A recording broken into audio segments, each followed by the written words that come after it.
नमस्कार दोस्तों, Uttarakhand success point के हिंदी यूट्यूब चैनल में आपका एक बार से फिर से स्वागत है। दोस्तों, हमारा उत्तराखंड के संदर्भ में लेक्चर चल रहे थे। ठीक है, तो आज की हमारी लाइव क्लास नंबर 5 है। ठीक है, जिन लोगों ने भी हमारा बैच ज्वाइन कर लिया है, ऑनलाइन कोर्स ज्वाइन कर लिया है, उन सब के लिए क्लास होने वाली है। बाकी जिन लोगों ने भी ज्वाइन नहीं किया है वो ज्वाइन कर सकते हैं। वो एप्लीकेशन डाउनलोड कर ले Uttarakhand success point Google play store से, और बाकी की जानकारी आपको वहाँ पर मिल जाएगी। ठीक है, तो शुरुआत करते हैं उत्तराखंड का इतिहास। ठीक है, इतिहास के बारे में बात करूँ तो उत्तराखंड के इतिहास को 3 भागों में,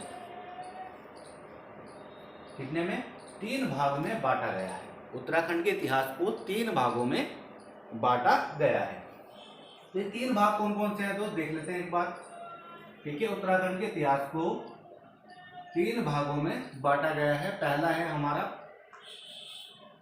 प्राचीन इतिहास, ठीक है, दूसरा है मध्यकालीन इतिहास, और तीसरा है आधुनिक इतिहास। तो पहला है प्राचीन इतिहास,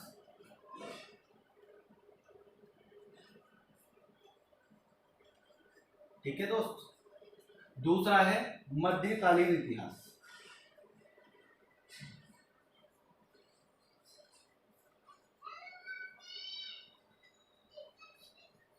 मध्यकालीन इतिहास, और तीसरा है हमारा आधुनिक इतिहास,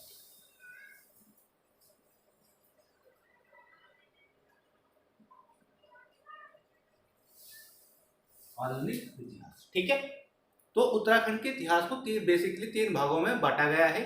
इन्हीं 3 भागों के बारे में हम बात करने वाले हैं। ठीक है दोस्त, तो देखते हैं प्राचीन इतिहास के बारे में। यानी उत्तराखंड के इतिहास की बात करूं तो उत्तराखंड का जो प्राचीन इतिहास है, इसमें हम किन टॉपिकों को डिस्कस करेंगे, किन चैप्टरों को पढ़ने वाले हैं, एक बेसिक स्ट्रक्चर मैं आप लोगों के लिए तैयार कर देता हूं। ठीक है, तो बात करते हैं। सबसे पहले प्राचीन इतिहास में बात करूं तो जो पहला वंश देखने को मिलेगा वो मिलेगा हमें कुनिंद वंश। किसकी बात करनी है? कुनिंद वंश की हमें बात करनी है। ठीक है, दूसरा जो वंश देखने को मिलेगा वो मिलेगा कत्यूरी वंश, कत्यूरी वंश। ठीक है दोस्त, इन दोनों को हमें यहाँ पे पढ़ना है। और कुनिंद वंशों की नींव आखिरकार यहाँ पर कैसे पड़ी? क्या इनसे पहले यहाँ पर कोई समुदाय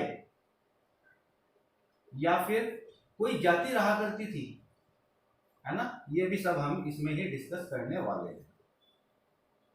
ठीक है दोस्त, नेक्स्ट बात कर लेते हैं मध्यकालीन इतिहास में ना। मध्यकालीन इतिहास में बात करूं तो इसके अंतर्गत हम मध्यकालीन में बात करने वाले हैं। ठीक है, चंद राजवंश,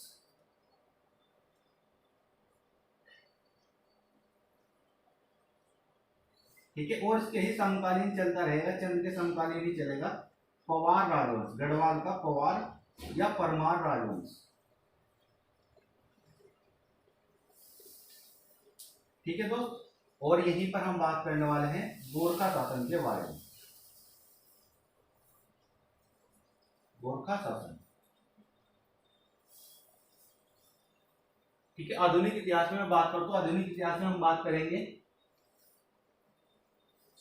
ब्रिटिश शासन की। उत्तराखंड में ब्रिटिश शासन, जो यूके ट्रिपल एससी ने हमें, आयोग ने हमें सिलेबस दिया हुआ है, हम सब ये लेक्चर जो तैयार कर रखे हैं बिल्कुल सिलेबस के अनुसार तैयार किए हुए हैं। और इसी जो कंटेंट हमारा है, ये इतना दमदार कंटेंट, इसे पढ़कर काफ़ी लोगों का सिलेक्शन हो चुका है। अभी वीडियो के एग्जाम में हमारे यहाँ से 17 लोगों का सिलेक्शन हुआ है, जबकि इतनी हाई कट ऑफ गई है, उसमें अपना स्थान बना पाना थोड़ा सा कठिन कार्य था। मगर हमारे लोग, यहाँ के लोगों ने काफ़ी अच्छी मेहनत की है और अपना स्थान वहाँ पर पक्का किया है। तो आप लोग भी आगे आने वाले आगामी एग्जामों में अपना स्थान पक्का कर सकते हैं।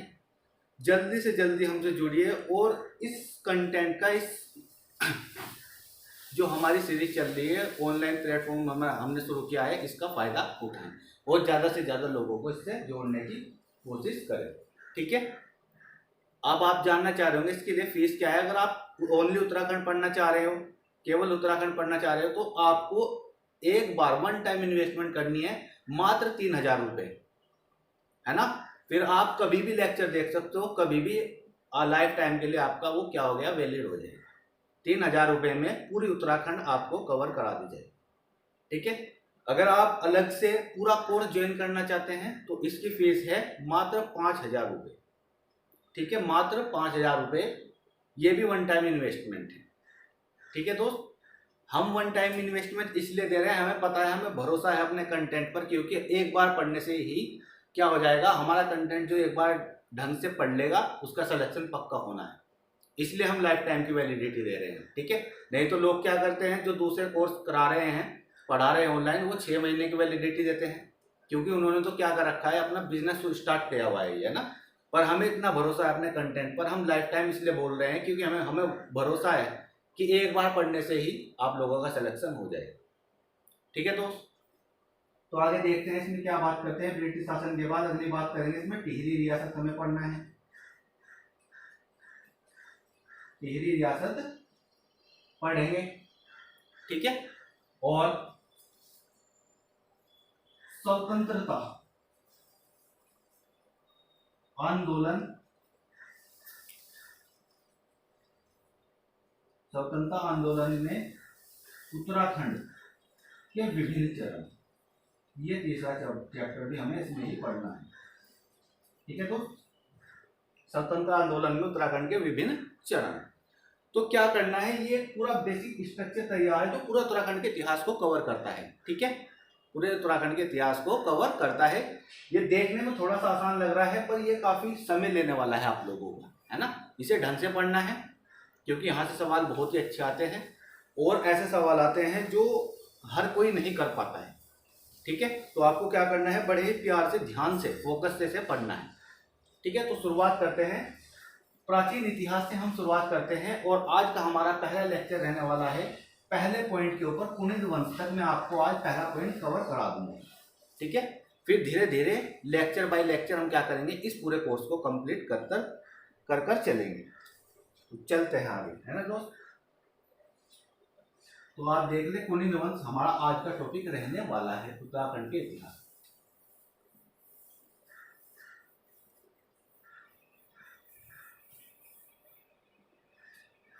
तो शुरुआत करते हैं कुनिद वंश की। ठीक है, तो ध्यान दे, ये उत्तराखंड का क्षेत्र है। ठीक है दोस्त, ये उत्तराखंड का क्षेत्र है।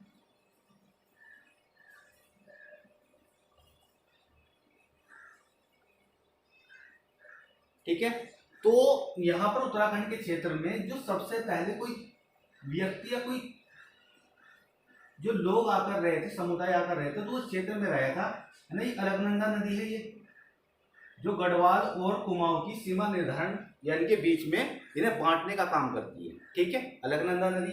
तो अलकनंदा नदी के, ठीक है, इन क्षेत्रों पर, इस वाले क्षेत्र में जो आपको सर्कल दिखाई दे रहा है, इस क्षेत्र में सबसे पहले उत्तराखंड में यहाँ पर कोई जाति आकर रही होगी।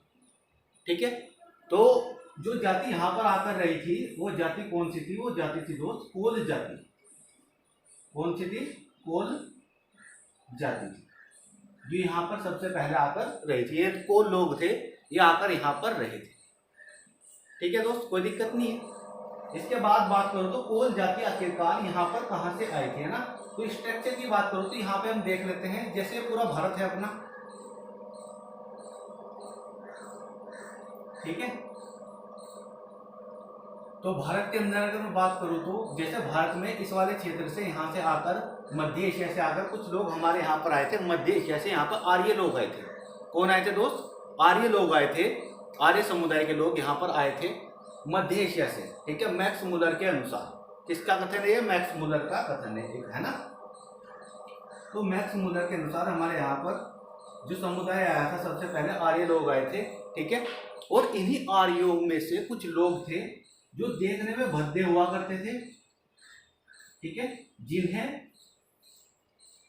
जिन्हें शोषण करते हुए, है ना, इन आर्य लोगों ने अपने से अलग कर दिया था। शोषण के चलते जो लोग यहाँ से आए थे, कुछ लोग आए थे, है ना, ये आए कुछ लोग भारत के अंदर। तो ये काफी लोग थे, इन काफी लोगों में ये भद्दे लोग भी शामिल थे, कोल जाति के लोग भी शामिल थे। ठीक है दोस्त, तो इन लोगों ने क्या करा था, इन लोगों को अपने से अलग कर दिया था और इन्हें अपने से अलग निकाल दिया। ठीक है, अपने से अलग निकाल दिया। तब इन लोगों ने क्या करा, इन लोगों ने जाकर शरण ली उत्तराखंड के अंदर। किन लोगों ने? कोल जाति के लोगों ने शरण ली उत्तराखंड के अंदर, ठीक है। और तब से ये लोग यहाँ पर निवास करने लगे और उत्तराखंड में ये आने वाली सबसे प्राचीन जाति मानी जाती है जो आकर यहाँ पर बसी थी, है ना। तो कहाँ से आए थे? ये मध्य एशिया से ये प्राय आए होंगे, है ना, क्योंकि ये इनके साथ आए थे तो मध्य एशिया से ये लोग आए थे। तो इस प्रकार के सवाल बनेंगे। उत्तराखंड की सबसे प्राचीनतम जाति कौन सी मानी जाती है? सबसे प्राचीन जाति, उत्तराखंड की सबसे प्राचीन जाति कौन सी मानी जाती है? तो सबसे प्राचीन जाति मानी जाती है दोस्त कोल जाति। कोई दिक्कत नहीं है, कोल जाति मानी जाती है, ठीक है। कोल जाति किनकी वंशज हुआ करती थी? किनकी वंशज हुआ करती थी? तो ये आर्यों के वंशज हुआ करते थे, है ना। आर्यों के साथ आए थे, वंशज हुआ करते थे। और ये लोग कहां से आकर यहाँ बसे थे? उत्तराखंड में कहां से बसे? कहां से बसे? ठीक है, तो दोस्त सीधा सा जवाब आएगा मध्य एशिया से बसे थे, मध्य एशिया से बसे थे। और किसके अनुसार है ये कहानी, है ना, जो मैं आपको बता रहा हूं किसके अनुसार है? मैक्स मुलर के अनुसार है। मैक्स मुलर के अनुसार ये लोग कहां से आकर बसे थे? मध्य एशिया से आकर बसे थे, ठीक है। तो कोई दिक्कत नहीं है, मध्य एशिया से आकर बसे थे। और शिव प्रसाद डबराल जी इनके बारे में लिखते हैं, कोल जाति के बारे में लिखते हैं। क्या लिखते हैं? शिव प्रसाद डबराल के अनुसार, ठीक है। तो शिव प्रसाद डबराल के अनुसार उत्तराखंड की प्रथम जाति कोल जाति को माना जाता है। उत्तराखंड की प्रथम जाति कोल जाति को माना जाता है। तो उत्तराखंड की प्रथम जाति किसे माना जाता है दोस्तों? कोल जाति को माना जाता है। और किसके अनुसार है ये? शिव प्रसाद डबराल के अनुसार। के अनुसार उत्तराखंड की प्रथम जाति कौन सी है दोस्त?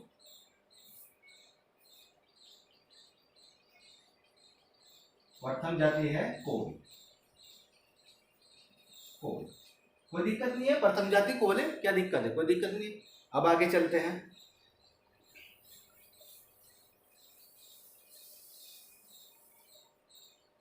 ठीक है, और कुछ राइटरों का यहाँ पे जो लोग थे, इनकी जो पीढ़ी रही, कोल जाति के कुछ लोग रहे, है ना। कुछ लोगों का कहना है कि हम उत्तराखंड के ही मूल निवासी रहे हैं, उत्तराखंड के ही हम मूल निवासी रहे हैं। पर जैसे जैसे साक्ष्य प्राप्त हुए, इनका एक कथन क्या हुआ? असत्य साबित हुआ है ना। फिर बाद में पता लगता है जाकर कि ये लोग मध्य एशिया से आकर यहाँ पर बसे थे, ठीक है। तो ये वाला कथन इनका खंडित हो जाता है यहाँ पर कि उत्तराखंड के मूल निवासी हैं, ठीक है। तो इनके बारे में क्या थोड़ी सी विशेषता बताई गई है, ये देख लेते हैं। कोल जाति में इनका एक प्रजाति हुआ करती थी, इनकी उपजाति हुआ करती थी। प्रजाति कह लो या उपजाति कह लो, कोल की एक उपजाति होती थी, इसे बोलते थे मुंड जाति। क्या बोलते थे? मुंड जाति, ठीक है दोस्त, मुंड जाति। ये किसकी उपजाति? डायरेक्ट सवाल बनेगा, मुंड जाति किसकी उपजाति हुआ करती थी? तो कोल जाति की उपजाति हुआ करती थी, ठीक है। फिर बात करूं तो जो कोल समुदाय हैं, इनके रहन सहन के बारे में, इनकी संस्कृति कैसा था, इनका परिचय कैसा था, क्या कोई ऐसी विशेषता है जो एग्जाम के दृष्टिकोण से हमारे लिए इंपोर्टेंट है? तो उन्हीं फैक्टों को हम पकड़ते हैं। जैसे बात करूं कोल जाति, ये नाग पूजा और लिंग पूजा किया करते थे। नाग पूजा और लिंग पूजा ये लोग किया करते थे। तो ये आप क्या करना है, डायरेक्टली याद रखना है, क्योंकि इस प्रकार के सवाल हमारे एग्जाम में देखने को मिलते हैं, ठीक है। फिर सवाल है, क्या कोल जाति ने हमारे यहाँ पर शासन किया है ना। क्या कोल जाति ने हमारे यहाँ पर शासन किया है? तो दोस्त कोल जाति ने हमारे यहाँ पर शासन नहीं किया है, ध्यान दे, शासन नहीं किया है, इंपोर्टेंट पॉइंट है, शासन इन्होंने नहीं किया है, ठीक है। इसके बाद आगे बात करूं तो कोल जाति में कुमार कुमारी प्रथा देखने को मिलती थी, कुमार कुमारी प्रथा देखने को इनमें मिलती थी। तो डायरेक्ट सवाल बनेगा, कुमार कुमारी प्रथा किन लोगों में देखने को मिलती थी? तो किन में? कोल जाति में देखने को मिलती थी, ठीक है दोस्त। आगे चलते हैं।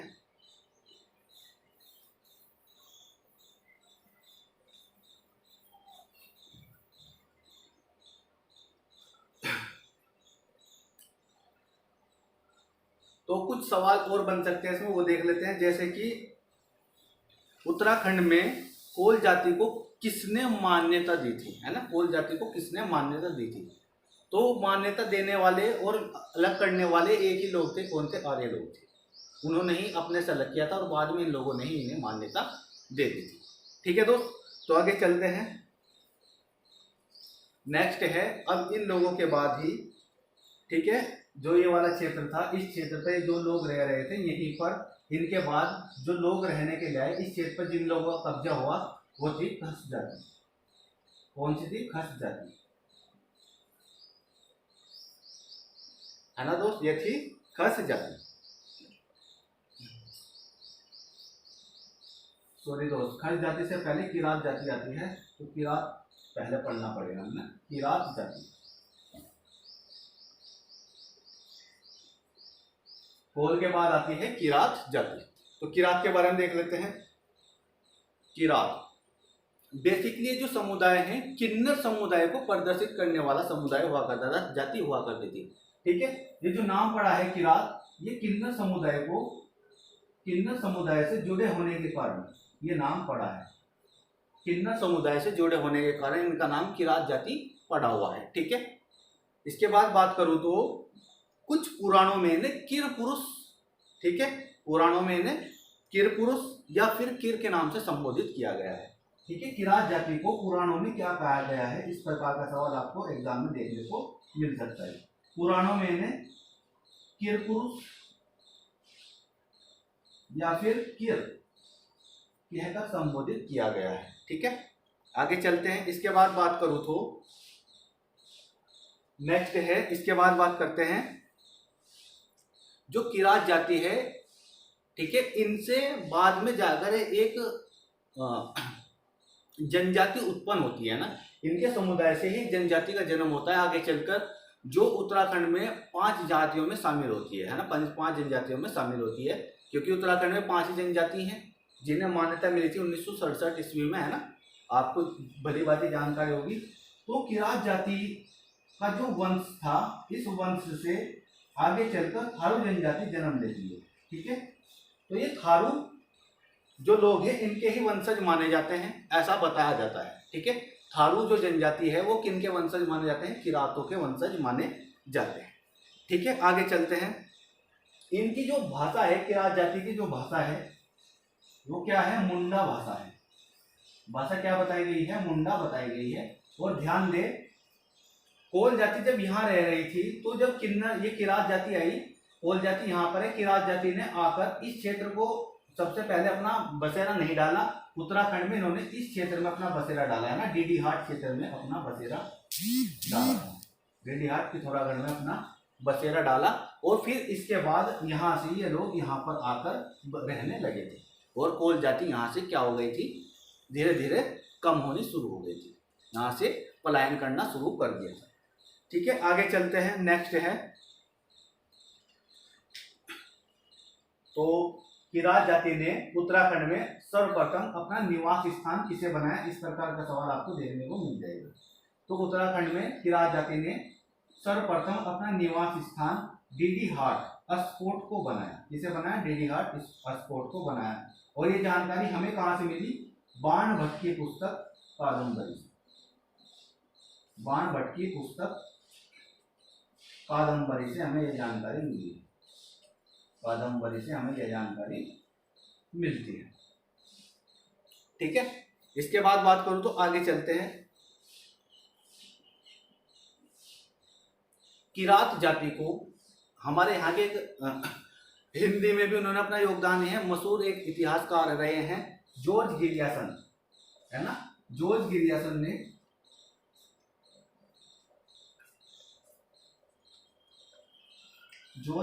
ने किरात जाति को उत्तराखंड की सबसे पहली जाति माना है, उत्तराखंड की सबसे प्राचीनतम जाति माना है। किसने माना है दोस्त, जॉर्ज गिरियासन ने माना है सबसे प्राचीनतम या प्रथम जाति, प्राचीनतम। जबकि सबसे प्राचीनतम जाति कोल को भी माना है, किसने माना है, शिव प्रसाद डबराल ने है। दोनों अलग अलग सवाल हैं, आपको इनका ध्यान रखना है। ठीक है, आगे चलते हैं। जॉर्ज गिरियासन बताते हैं कि जो किरात जाति है बहादुर जाति थी, और इस जाति ने सिकंदर की सेना में भी अपना योगदान दिया था। ठीक है, तो सवाल बनेगा उत्तराखंड से किस जाति ने सिकंदर की सेना में अपना योगदान परचम दिया था, अपना योगदान दिया था। तो किसने दिया था? किरात जाति ने सिकंदर की सेना में भी अपना योगदान दिया था। सिकंदर की सेना में भी अपना योगदान दिया। ठीक है, ठीक है। इस बात की पुष्टि हमें कहाँ से होती है ना कि सिकंदर की सेना में किरात जाति के लोग भी शामिल होते थे। इस बात की जानकारी हमें कहाँ से लगी? तो ये हमें लगी है मेगास्थनीज की पुस्तक इंडिका से। पुस्तक इंडिका, यहाँ से हमें ये जानकारी प्राप्त होती है। ठीक है दोस्त, इसके बाद बात करूँ तो नेक्स्ट बात करूँ, अब इनका रहन सहन कैसा था, है ना, और क्या इनमें कुछ ऐसी प्रथाएं थी जो एग्जाम की दृष्टि से इम्पोर्टेंट है हमारे लिए, तो वो देख लेते हैं एक बार, है ना। तो किरात जाति की बात करूं तो किरात जाति में संयुक्त परिवार प्रथा प्रचलित थी, है ना। ये परिवार को आपस में जोड़कर रहा करते थे। संयुक्त परिवार प्रथा इनमें प्रचलित थी। परिवार प्रथा इनमें प्रचलित थी, कोई दिक्कत नहीं है, संयुक्त परिवार प्रथा इनमें प्रचलित थी। दूसरी बात करूं तो इनके बारे में कुछ धार्मिक ग्रंथों में विशेष उल्लेख किया गया है ना। एग्जाम में आ भी चुका है सवाल, है ना। जैसे किरात जाति को स्कंद पुराण में क्या कहा गया है, ये सवाल एग्जाम में एक बार आ चुका है और उम्मीद है आगे भी ये देखने को मिल जाए। ठीक है, तो स्कंद पुराण में स्कंद पुराण में किरात जाति को भील कहा गया है ना। आया हुआ सवाल एग्जाम में आ चुका है एक बार और आगे भी आ ही सकता है, पूरी उम्मीद इसकी बनी हुई। ठीक है, नेक्स्ट चलते हैं आगे। बात करूं तो ये जो लोग थे, किरात जाति के लोग थे, ये शैव धर्म को मानते थे। किसे मानते थे दोस्त? शैव धर्म के अनुयायी थे। शैव धर्म को ये लोग माना करते थे। ठीक है, नेक्स्ट बात करूं तो इनमें ऋतु प्रवास देखने को मिलता था। ऋतु प्रवास इनमें देखने को मिलता था, है ना। वर्तमान में ऋतु प्रवास कौन सी जनजाति करती है दोस्त? ठीक है, तो कौन सी जनजाति करती है? भोटिया। ये भी ध्यान रखना है, वर्तमान में ऋतु प्रवास कौन सी जनजाति करती है? वर्तमान में करती है भोटिया, तो ध्यान रखना है आपको, है। नेक्स्ट बात कर लेते हैं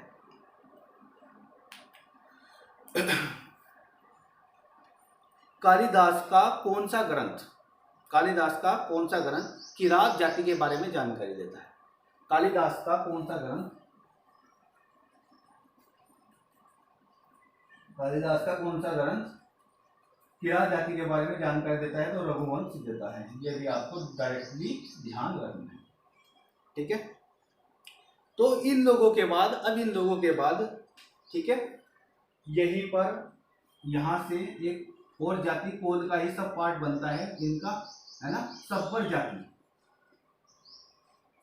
ये भी यहाँ पर आई और ये ज्यादा कुछ अपना योगदान नहीं दे पाई, पर ये ध्यान रखना है सब्बर जाति का संबंध भी उत्तराखंड से रहा। ठीक है, सब्बर जाति का संबंध भी उत्तराखंड से रहा है। आगे चलते हैं। इसके बाद यहाँ पर आई, उत्तराखंड में आई। ठीक है, तो ये क्रम भी आपको ध्यान रखना है, कोल, किरात और फिर खस। ठीक है, ये लोग यहाँ पर क्या करें, ऐसे एक के बाद यहाँ पर आए हैं, एक के बाद एक यहाँ पर आए हैं। तो अगले जो लोग यहाँ पर आए हैं वो लोग आए हैं खस लोग, खस जाति के लोग,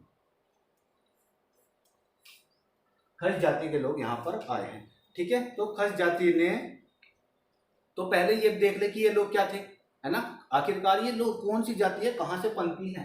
तो सारा का सारा खेल यहाँ से है। ये जो आर्य समुदाय, बहुत सारे आर्य समुदाय के लोग आए थे, यहीं से ही किरात जाति के लोग भी पनपे। सबसे पहले कोल, फिर किरात, और फिर ये जो बच गए थे ये वाले बन गए क्या, खस जाति के लोग।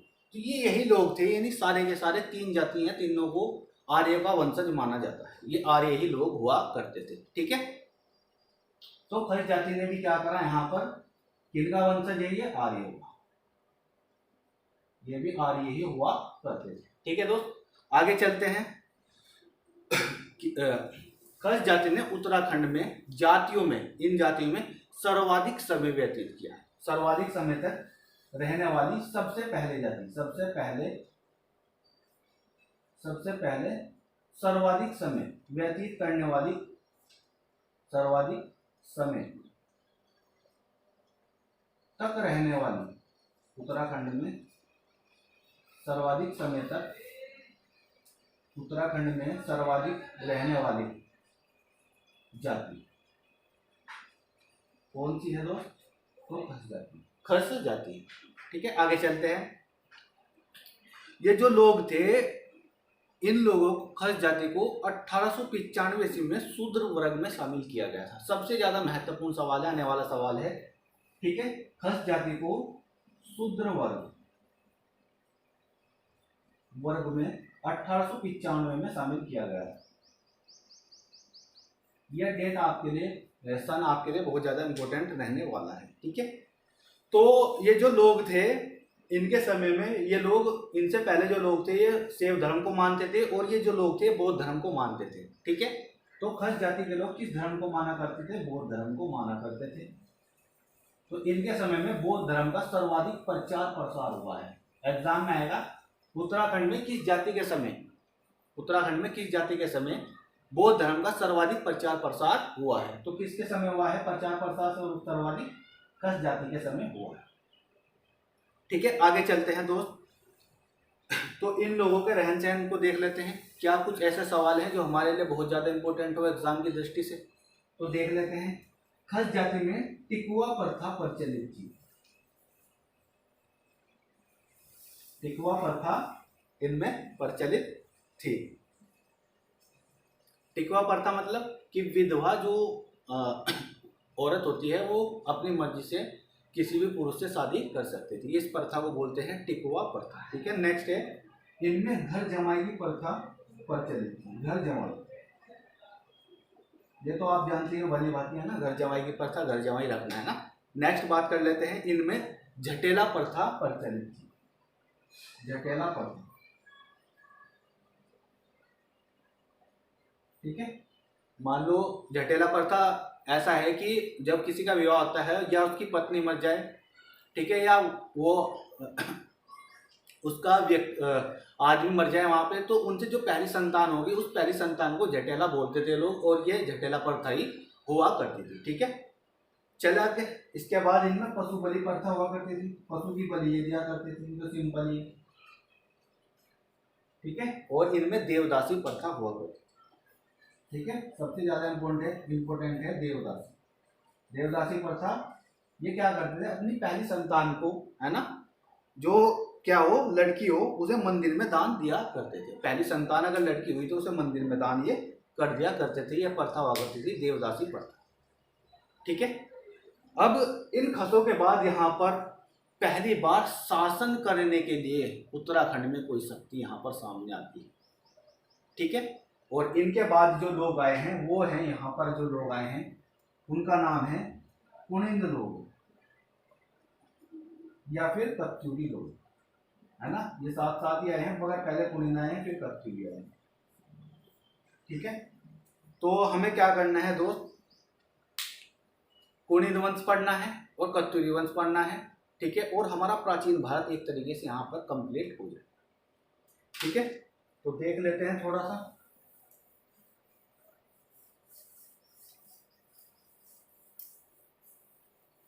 तो आज हम खत्म करेंगे कुनिंद वंश को। ठीक है, तो कुनिंद वंश को एक बार देख लेते हैं।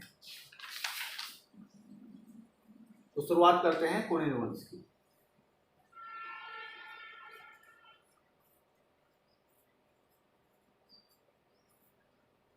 ठीक है, कुनिंद वंश, देखो यहाँ पर शासन की बात चल रही है, शासन यानी कि राज करने की बात चल रही है। तो यहाँ पर दो प्रकार के सवाल बनेंगे। उत्तराखंड पर राज करने वाली प्रथम राजनीतिक शक्ति कौन सी थी? तो आपका जवाब आ जाएगा कुनिंद। उत्तराखंड पर राज करने वाली प्रथम ऐतिहासिक शक्ति कौन सी? तो आपका जवाब हो जाएगा कत्यूरी। ठीक है, ऐतिहासिक पूछे तो कत्यूरी और राजनीतिक पूछे तो कुनिंद। ठीक है, अब देख लेते हैं इन लोगों ने, कुनिंद वंश ने, अगर सही तरीके से देखें तो 1500 ईसा पूर्व से लेकर 200 ईस्वी तक इनकी पुश्तों ने यहाँ पर राज करा है। बहुत लंबा टाइम पीरियड तक इन्होंने यहाँ पर राज करा है, मगर ध्यान दें इन्होंने लगातार राज नहीं किया। इन्होंने लगातार राज नहीं किया है, इन्होंने 2 चरणों में राज किया है। कुनिंद वंश ने उत्तराखंड में 2 चरणों में राज किया है। कितने चरणों में दोस्तों? 2 चरणों में राज किया है ना। पहले मैं टाइम पीरियड ही आपको बता दूं कौन से 2 चरण ये रहे हैं। पहला चरण है 1500 ईसा पूर्व से लेकर 900 ईस्वी ईसा पूर्व। दूसरा जो चरण रहा है हमारा 900 ईसा पूर्व से लेकर 300 ईसा पूर्व तक। इस चरण में कोई भी कुलिंदों ने राज नहीं किया है। ध्यान देना, राज नहीं किया है। जो क्या है हमारा गैप रहा है बीच में, तो इस गैप का भी हमें ध्यान रखना है। पूछेगा कि बीच में किस समय काल में इन्होंने राज नहीं किया था, तो ये समय काल है 900 से 300 ईसा पूर्व के बीच इन्होंने राज नहीं किया था। इसके बाद जो इनका दूसरा चरण शुरू होता है वो 300 ईसा पूर्व से लेकर 200 ईस्वी तक रहता है और इसमें इन्होंने राज किया था। ठीक है दोस्त, तो ये टाइम पीरियड भी आपको डायरेक्टली याद रखना है। ठीक है, अब कुलीन वंश की बात करूं तो पहला जो टाइम पीरियड है, पहले चरण की बात करनी है हमें और दूसरे की बात करनी है। तो पहला टाइम पीरियड में हम पहला चरण हम देख लेते हैं डायरेक्टली। ठीक है, शुरुआत करते हैं पहला टाइम पीरियड वाला पहला चरण 1500 से लेकर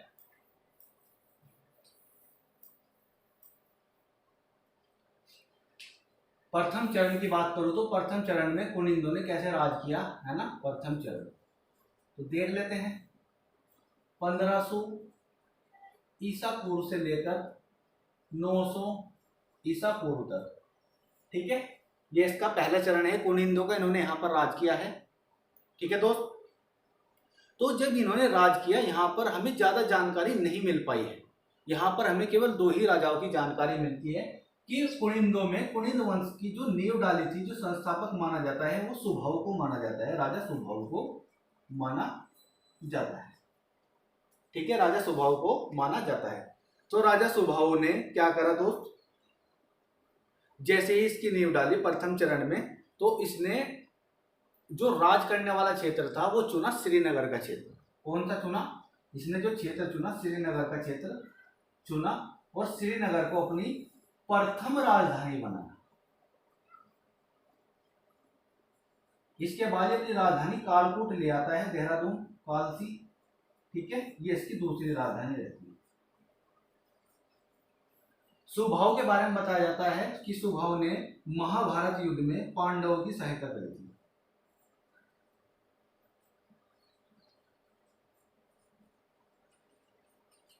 महाभारत के युद्ध में इसने पांडवों की सहायता करी थी। ठीक है, और बताया जाता है श्रीनगर में सुभाव ने अपने नाम से सुभाव नगर भी एक बसाया था। अपने नाम से श्रीनगर में सुभाव नगर बसाया था। ठीक है दोस्त, तो इस प्रकार की जानकारियां हमें प्राप्त होती है। इसके बाद थोड़ा मैं आपको बता दूं कुछ और क्या जानकारी मिल सकती है इसके बारे में।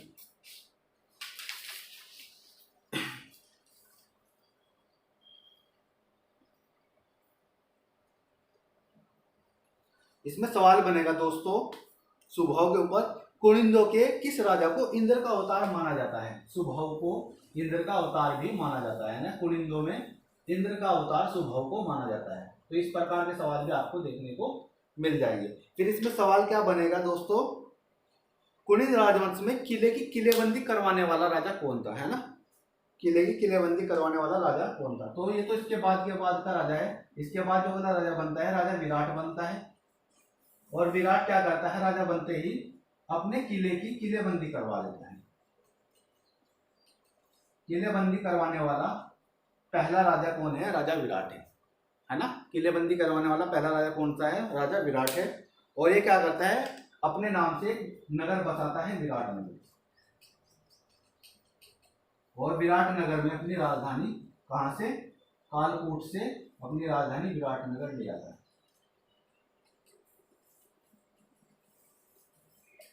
ठीक है, तो पहले चरण में हमें कुछ खास जानकारी प्राप्त नहीं हो पाती है, इतनी ही जानकारी हमें मिल पाती है। अगर बात करूं दूसरे चरण में, है ना, तो यही चरण थोड़ा सा हमारे लिए महत्वपूर्ण है क्योंकि एग्जाम में सवाल भी यहां से ज्यादा डालता है। ठीक है, तो एक बार जब देख लेते हैं दूसरे चरण को भी।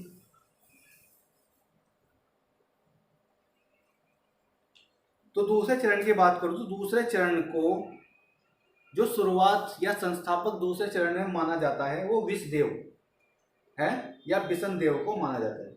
दूसरे चरण की शुरुआत या संस्थापक। दूसरा चरण जो रहता है हमारा कितने से कब तक दोस्तों, 300 से 200 तक। इसकी जो शुरुआत मानी गई है, शुरुआत करने वाला राजा इस चरण की, वो है बिशनदेव, जिसे अभिलेखों में भी वर्णित किया गया है, ठीक है। तो जैसे ही ये राजपाट संभालता है और ये अपनी राजधानी क्या करता है, जो विराट नगर थी इसके बाद क्रम कहाँ पहुंचता है, ये शत्रुघ्न नगर को बनाता है, अपनी राजधानी शत्रुघ्न नगर में ले आता है, यानी देहरादून सहारनपुर से लगता हुआ क्षेत्र शत्रुघ्न नगर ये ले आता है। ठीक है। उत्तरा इसके बारे में जो सवाल बन सकते हैं थोड़ा सा उन पे हम ध्यान देंगे, क्योंकि फैक्ट बेस है। यहाँ से इसमें सवाल बनेगा, उत्तराखंड में किस राजा को दानी राजा बताया गया है ना। कुनिंदो में किस राजा को दानी राजा बताया गया है। उत्तराखंड कुनिंदो में किसे दानी राजा बताया गया है। दानी, तो दानी राजा कौन है दोस्तों, विषदेव है या बिशनदेव है। विषदेव है या बिशनदेव, इसे दानी राजा बताया गया है। इसके बाद जो अगला राजा बनता है आंग्ल राज बनता है या अंगराज बनता है। ठीक है, अंगराज अगला राजा बनता है, या आंग्लराज या फिर अंगराज। ठीक है, इसके बारे में बात करूं तो ये वह राजा है जिसने सिक्कों पर चित्रांकन करवाया। सबसे पहले कुनिंदो में चित्रों पर चित्रांकन करवाया। कुनिंदो में जो सवाल बनते हैं दोस्तों वही मैं आपको बताया। कुनिंदो में सिक्कों पर सबसे पहले चित्रांकन किसने करवाया।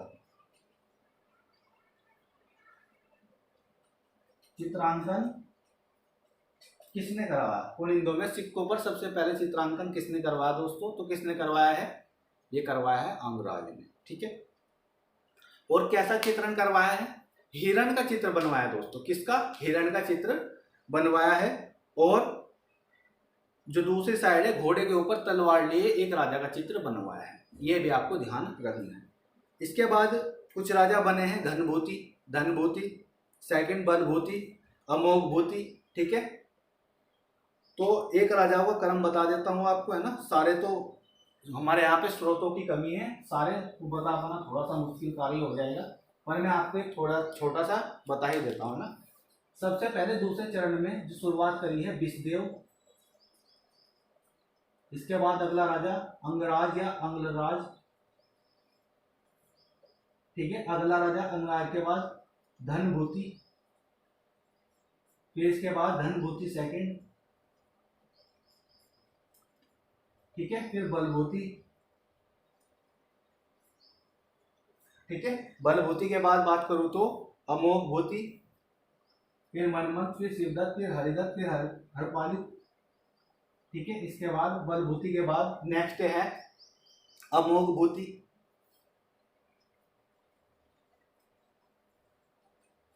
फिर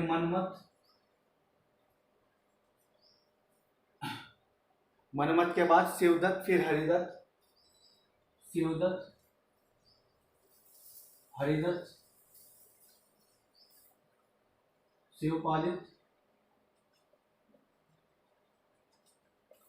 ठीक है, और इसके बाद है छत्रेश्वर, भानु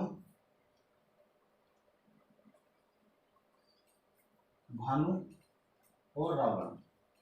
ये अंतिम बताया जाता है ना।